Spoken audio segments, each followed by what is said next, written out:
have this little problem. I'm in this mess. I might have an addiction with some food or with drink or with gambling. But I'm not insane. I'm not out there murdering people. I'm not insane. But then again, our ego is kicking in. And as we begin to look deeper into our life and the way we act, we can say, well, yes, perhaps I have done some insane acts. Because people, if we are doing the same thing over and over and over again and expecting different results and not getting it, I think that's a form of insanity, isn't it? Just to keep doing the same thing, thinking you're going to get new results. So once we honestly begin to take a look at our lives, we see that maybe there's other things in our life that's out of balance besides maybe our addiction. And we learn that maybe we have been living in fear and anxiety for most of our lives. So I wanted to read out of the 12 steps of Overeaters Anonymous these words that will help us with that step. When we were around other people, we smiled and we agreed when we really wanted to say no. And some of us were unable to stand up for ourselves in abusive relationships. We felt we deserved the abuse. Or we focused on other people's faults and thought for hours about what they should do to solve their problems, while our own problems went unsolved. We focused on other people. Is that a form of insanity? I'm beginning to wonder. You know, I think Jesus told us so succinctly.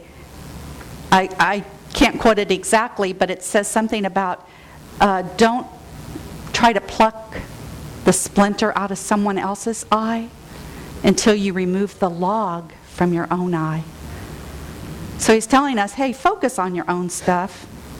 Byron Katie, in her book, The Work, tells us too, we're either in our business, in God's business, or in somebody else's business. And if we're in God's business or if we're in somebody else's business, that is insane, because guess what? We're not going to change anybody else.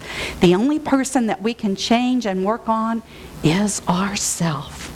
Let's take that log out of our own eye. Let's look at that log, in fact. Again, Winifred Hausman, in her book, on page 115, shares with us more divine ideas.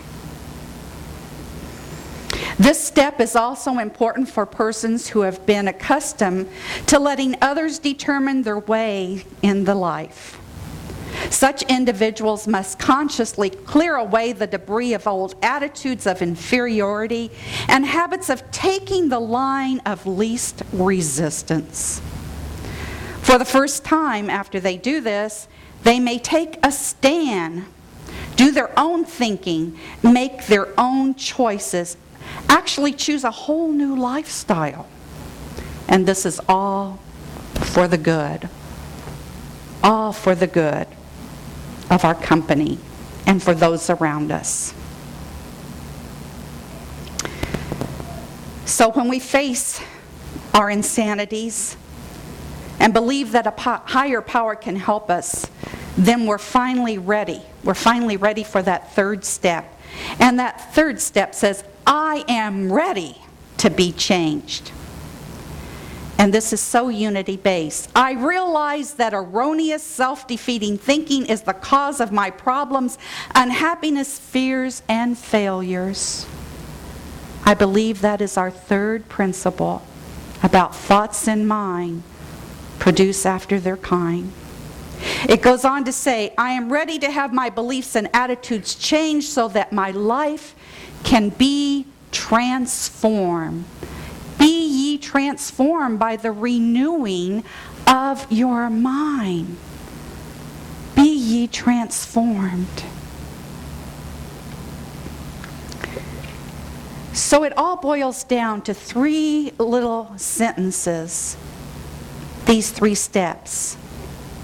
I can't, so I surrender. God can. I believe God can. And I think I will let go and let God, just like our daily word reading today. Thank you, Tony. Those 3 things. So this leads us to the 4th step. I decide to be changed. And I want to say this is beyond just deciding. This is a commitment. I commit. I commit to being changed. I make a decision to surrender my will and my life to the mastermind. And I ask to be healed at depth. Reveal that which needs to be revealed and heal that which needs to be healed so that I can be healed at depth for the glory of God. Thy will is my will. Thy will is my will, God.